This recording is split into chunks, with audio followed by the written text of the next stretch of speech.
నల్గొండలో మాజీ మంత్రి జగదీష్ రెడ్డి మాట్లాడుతున్నారు. లైవ్ చూద్దాం. పట్టభద్రులకు సంబంధించిన అన్ని వర్గాలు, రిటైర్ ఉద్యోగస్తులు కావచ్చు, ప్రస్తుత ప్రభుత్వ ఉద్యోగులు కావచ్చు, అన్ని శాఖలకు సంబంధించి నిరుద్యోగ యువకులు కావచ్చు, వివిధ ప్రైవేటు కంపెనీలలో, ఫ్యాక్టరీలలో, ప్రైవేట్ ఎస్టాబ్లిష్మెంట్లో పనిచేస్తున్న ప్రైవేట్ ఉద్యోగస్తులు కావచ్చు, ఇవాళ ఉద్యోగాల కొరకు ఎదురు చూస్తున్న వాళ్ళు కావచ్చు, ఇంకా చదువును కొనసాగిస్తున్న పట్టభద్రులు ఓటర్లు కావచ్చు, వీళ్ళందరూ కాంగ్రెస్ పార్టీ పైన ఎన్నో ఆశలు పెట్టుకుని మద్దతు ఇచ్చిండ్రు. శాసనసభ ఎన్నికల సందర్భంగా ఇవాళ అందరికీ తేలిపోయినాయి. మేము నమ్ముకున్నది నమ్మకం కాదని, ఇవి భ్రమలని చెప్పి అర్థమైపోయింది. అందుకే ఇలా ఆ వర్గాలన్నీ కూడా కోపంగా ఉన్నాయి. అది స్పష్టంగా కనిపించింది. పొద్దున పోలింగ్ ప్రారంభమైన వెంటనే మొదటి గంటలోనే పోలింగ్ పూర్తిగా కాంగ్రెస్ పార్టీ అభ్యర్థికి వ్యతిరేకంగా వచ్చిందనే విషయం స్పష్టంగా అర్థమైపోయింది. మొత్తం బీఆర్ఎస్ వైపు వెళ్తుంది, రాకేష్ రెడ్డి వైపే వెళ్తుంది అన్న భావన ఎప్పుడైతే వచ్చిందో అప్పటి నుండి మళ్ళీ 10 గంటల తర్వాత నుండి పెద్ద ఎత్తున డబ్బుల పంపిణీ కార్యక్రమానికి అక్రమంగా శ్రీకారం చుట్టిండ్రు. అన్ని శాసనసభ నియోజకవర్గాల్లో, అన్ని బూతులలో ఈ కార్యక్రమాన్ని ప్రారంభం చేసింది. నేను దీన్ని తీవ్రంగా ఖండిస్తా ఉన్నా. ఇండిపెండెంట్ అభ్యర్థిపై చేసిన దాన్ని కూడా తీవ్రంగా ఖండిస్తా ఉన్నా. అనేక చోట్ల ఓట్లు రావటేమన్న దుగ్ధతోని బీఆర్ఎస్ పార్టీ కార్యకర్తలను భయపెట్టేయడం, దాడులు చేయడం, ఫోన్లు చేసి బెదిరించడం, ఇటువంటి కార్యక్రమాలు కూడా చేస్తున్నారు. ఎన్ని చేసినా మీ పట్ల పట్టభద్రులకు ఉన్న వ్యతిరేకతను మీరు ఆపలేరు. ఇంకా పెరుగుతుంది ఆ వ్యతిరేకత తప్ప ఈ రకమైన పద్ధతుల ద్వారా ఎన్నికల్లో గెలవాలనుకుంటే సాధ్యం కాదు.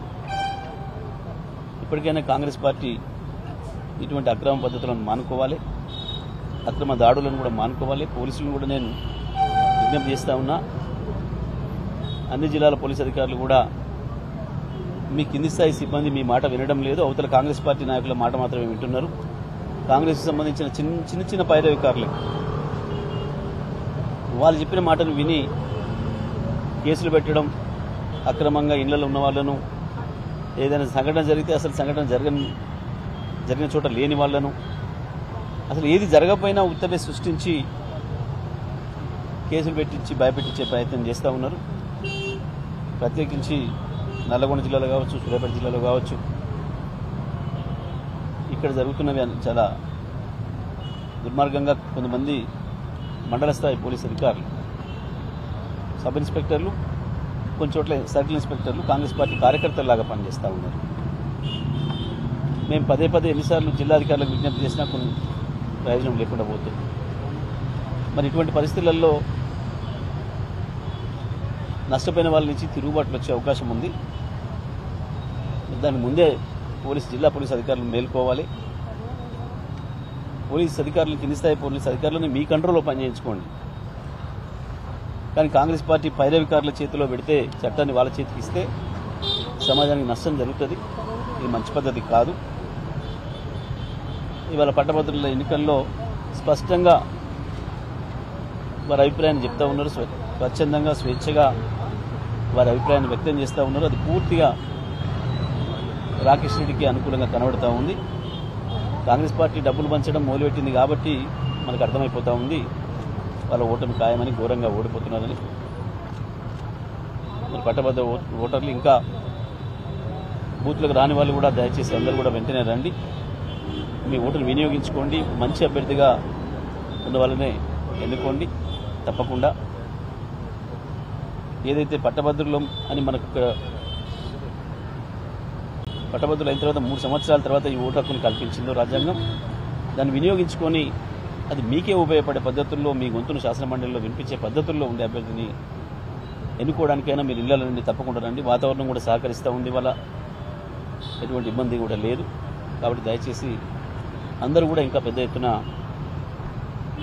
బూత్లకు తరలి రావాలని, మీ ఓట్లను ఓటు హక్కును వినియోగించుకోవాలని చెప్పి అందరూ విజ్ఞప్తి చేస్తారు. బీఆర్ఎస్ పెద్ద ఎత్తున ప్రలోభాలకు తెరలేపింది. పార్టీ ఫండ్ నుంచి 30 కోట్లు కూడా విత్డ్రా చేసినట్టు కూడా బీజేపీ నేత రఘునందన్ ఆధారాలు కూడా ఈసీకి ఫిర్యాదు చేశారు.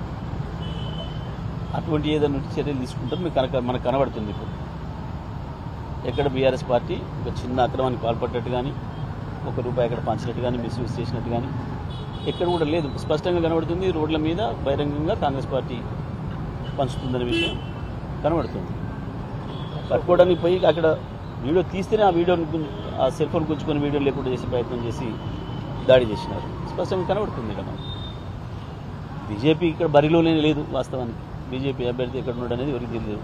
ఇక అటువంటి వాళ్ళ ఆరోపణలు ఎవరు పట్టించుకుంటారు? బరిలో లేని అభ్యర్థి అని. రైట్, ధన్యవాదాలు.